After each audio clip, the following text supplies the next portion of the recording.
seperti ada kayak atrofi cerebri atau tidak. Kemudian alasan medis dirujuk adalah konfirmasi diagnosis, menyingkirkan penyebab sekunder atau misalkan lesi struktural di otak, kemudian sama perencanaan terapi jangka panjang seperti kayak penggunaan levodopa atau kayak obat yang lainnya. Sehingga alasan tersebut dalam kebutuhan upaya terapi, kemudian dan diagnosis. Selanjutnya nih, soal terakhir, laki-laki 60 tahun datang dengan keluhan tangan kanan sering gemeteran saat istirahat sejak 1 tahun terakhir. Keluarga juga memperhatikan gerakan pasien jadi lambat, tulisan tangannya jadi kecil, keluhan tidak membaik dengan istirahat, tidak ada riwayat stroke atau trauma kepala. Pemeriksaan fisik didapatkan tremor pada saat istirahat dan unilateral, rigiditas, bradykinesia, refleks fisiologisnya normal.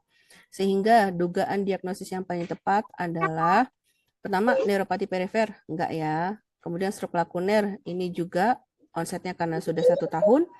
Kemudian tremor esensial. Tremor esensial ini pada pasien tremor esensial tidak didapatkan adanya kayak rigid, bradykinesia, ataupun kayak gerakan jadi melamban. Kemudian untuk penyakit Parkinson, bahwa kita ketahui bahwa gejala khas dari Parkinson itu Brad Pitt kan, bradykinesia, rigiditas, akinesia, kemudian tremor, sama postural instability. Nah, pada pasien ini sudah memenuhi kriteria dari Parkinson, sehingga dugaannya yaitu Parkinson. Pemeriksaan penunjang yang paling tepat adalah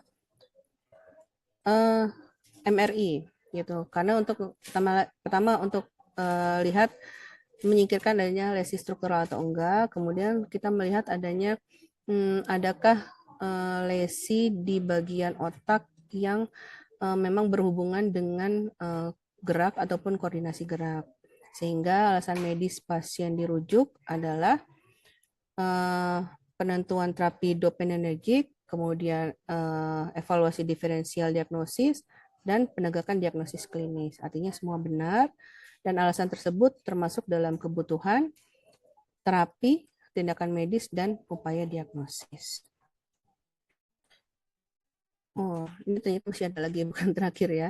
Kemudian laki-laki 30 tahun, nyeri kepala udah 2 minggu, disertai demam, mudah ngantuk. Pasien juga mengeluh leher terasa kaku, tidak ada penurunan kesadaran berat ataupun kejang, riwayat batuk lama, penurunan berat badan sudah 3 bulan.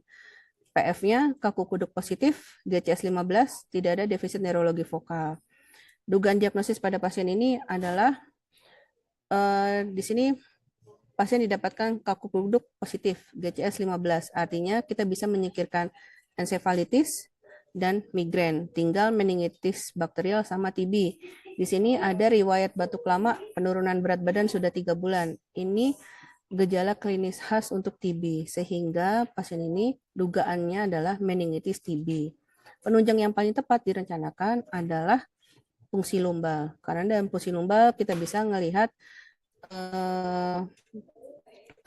hasil LCS itu lebih mengarah ke arah TB atau bukan. Kemudian kita juga bisa melakukan TCM TB dari cairan otak.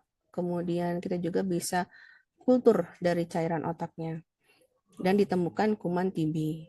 Alasan medis perlu dirujuk adalah kebutuhan konfirmasi diagnosis, resiko penurunan neurologis, kebutuhan terapi OAT dan steroid. Artinya semua benar. Sehingga termasuk dalam kebutuhan diagnosis, medis, dan terapi. Sudah. Terima kasih.